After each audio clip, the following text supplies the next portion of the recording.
안녕하세요, 헬스키입니다. 오늘의 주제는 1대1 개인 레슨이 좋을까 2대1 3대1 같은 그룹 레슨이 좋을까입니다. 강습을 받기 전 한 번씩 생각해 보셨을 것 같은데요, 개인 레슨과 그룹 레슨의 장단점에 대해서 이야기를 해보도록 하겠습니다. 우선 영상을 보기 전 구독과 좋아요 부탁드리겠습니다.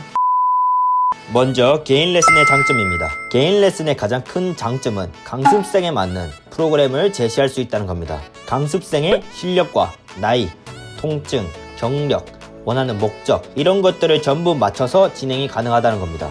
개인 레슨을 하게 되면 강습생의 능력치에 맞게 커리큘럼이 짜여지게 되니까 딱 맞게 레슨을 진행할 수 있습니다. 두 번째는 스키에는 여러가지 기술이 있습니다. 롱턴, 숏턴, 미들턴, 모글, 안되는 부분을 유동적으로 레슨을 진행할 수 있습니다. 반대로 숏턴을 더 깊게 파고 들어가고 싶다 하면 그 부분에서만 레슨을 진행할 수 있습니다. 개인 레슨을 하게 되면 여러가지 기술을 빠르게 타볼 수 있다는 것과 한 가지 기술을 깊게 파고들 수 있다는 거겠죠. 세 번째로는 아무래도 1대1로 레슨을 하다 보니까 강사쌤과 강습생이 교감이 깊어질 수밖에 없겠죠. 개인적인 사적인 이야기도 할 수도 있고요. 그래서 뭔가 친구를 만나러 가는 느낌? 오늘 친구랑 스키 재밌게 타러 간다, 이런 느낌을 받을 수 있기 때문에 조금 더 즐거운 레슨이 되지 않을까 생각됩니다.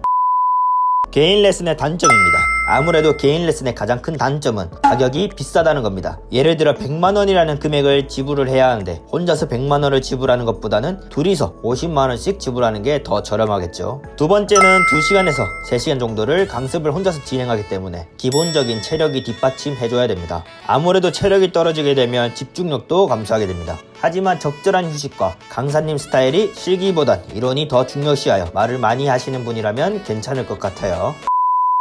그룹 레슨의 장점입니다. 그룹 레슨의 장점은 개인 레슨보다 아무래도 가격이 저렴하다는 것입니다. 두 번째는 나 말고 다른 사람과 함께 레슨을 받기 때문에 동기부여를 받을 수 있습니다. 1대2 레슨이나 1대3 레슨에서 나 말고 다른 사람들의 실력 향상과 강습 내용 흡수력을 보고 큰 동기부여를 받을 수 있습니다. 예를 들어 2대1 레슨을 시작하기 전 비슷한 수준의 강습생들끼리 묶어서 진행합니다. 그렇게 되면 비슷한 수준인 두 분 중에서 좀 더 운동신경이 좋거나 이해를 잘 하시는 분이 아무래도 빠르게 실력이 향상되겠죠. 그런 분들 보면서 서로 자극을 받을 수 있습니다. 세 번째는 다대일 강습은 같이 강습받는 강습생과 수업을 받기 때문에 강사의 시범뿐만 아니라 다른 강습생의 연습하는 것도 볼 수 있습니다. 만약에 내가 외향이 안 잡힌다는 지적을 받고 다른 강습생도 똑같은 지적을 받았을 때 내가 어떻게 타고 있는지 알 수 있으면서 서로 문제점도 파악이 가능하고 잘못된 자세를 스스로 알게 됩니다. 그룹 레슨의 단점은 개인 레슨보다 디테일이 떨어진다는 겁니다. 개인 레슨을 하게 되면 잘못된 자세를 바로잡아 줄 수 있습니다. 그룹 레슨은 디테일한 자세 교정을 해주는 티칭이 n분의 1로 늘어난다고 보면 됩니다. 내가 놓치고 있는 부분을 케어를 받지 못하고 그냥 지나쳐 버릴 수도 있다는 점입니다. 두 번째는 나는 강습 진도는 빠르게 나가는 편인데 상대방이 따라오지 못하는 일이 생깁니다. 그렇게 되면 나의 실력과 조금 다르게 레슨이 진행될 수도 있다는 점입니다. 나에게 맞는 레슨의 수준이 아닌 더 낮은 레벨로 레슨을 진행할 수도 있습니다.